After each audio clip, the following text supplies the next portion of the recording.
This is the Scholarlynk news for 10th December 2020. The annual meeting of the World Economic Forum will be held in Singapore next May. The meeting will see top political, business, and academic leaders gather to discuss the most important issues of the day. The annual forum is usually held in Switzerland, but the WEF felt that Singapore was the best location to host the meeting due to the current COVID-19 situation worldwide. It will be the first global leadership event to discuss worldwide recovery from the pandemic. Being the host of the meeting shows the confidence that WEF has in Singapore's management of the pandemic. It will also give a boost to the meetings and conferences sector, as well as the hospitality industry. This will be the second time that the WEF will meet outside Switzerland, and the first time it will be held in Asia. Singapore already has in place protocols for large conferences, such as on arrival tests, pre event and periodic testing, and contact tracing.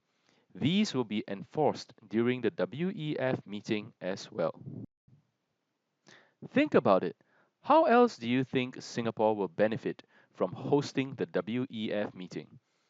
It is a big vote of confidence that the country will be able to ensure the safety of the approximately 3,000 participants. 21 years ago, a group of regional editors agreed in Bangkok to form a voluntary alliance, Asia News Network. That alliance is now formally registered as a legal entity in Singapore, Asia News Network Limited. The new company will work towards bringing Asia closer together by actively sharing news content between the 23 members of the alliance. With its formal registration, the group can now collaborate on joint projects and syndicate content. The ANN was founded to promote coverage of Asian affairs for an Asian audience through regional journalists. Now, the hope is that the new entity will help to bring Asia closer together through a more intense exchange of news and views. Think about it. What are some of the obstacles that such a large alliance would face, especially considering that the members are from different countries? What are some of the benefits that an alliance across so many Asian countries would have?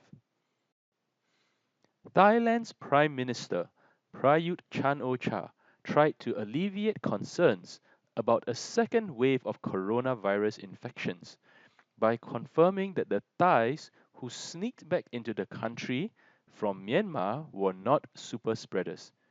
He also warned that those who entered the country illegally to avoid compulsory quarantine will face legal action. In a bid to arrest this problem, the Prime Minister has instructed authorities to build barricades along the border and increase border patrols to stop illegal crossings. Local residents have also been asked to help out by reporting strangers who enter their villages.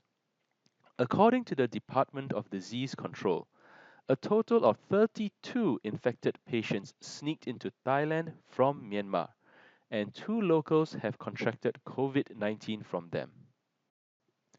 Think about it. Why do you think people are willing to risk entering a country illegally to the extent of sometimes using gangs which smuggle people? Is it just to avoid the mandatory quarantine? What other reasons might they have for doing so? Beijing has been building fever clinics in neighborhood health centers to further strengthen COVID 19 control and prevention. In a space of just 6 square meters, the fever clinic has functions similar to those of a hospital's fever department. Residents now don't have to wait in long lines at large hospitals and risk cross infection just to get a fever checked. The fever clinic is divided into two parts. Doctors are separated from patients by a transparent acrylic window. They communicate and evaluate the patients using microphones and other technology. Doctors can take samples for testing, video phones to call for an ambulance, and have a computer to help with diagnosis. After the patient leaves, the doctor can disinfect the space via remote control equipment. Large hospitals have been asked to construct or upgrade their fever departments to conduct pre-screening of fever patients, as almost all COVID-19 infections were detected in these departments. Beijing is also increasing its number of negative pressure wards, which maintain air pressure at a lower level than surrounding areas to keep infections from escaping. Think about it. What are some advantages of having many small fever clinics all across a country? What will happen to all these clinics if and when the pandemic subsides? For 18 seconds on October 14, 1947, pilot Charles Elwood Yeager broke the sound barrier.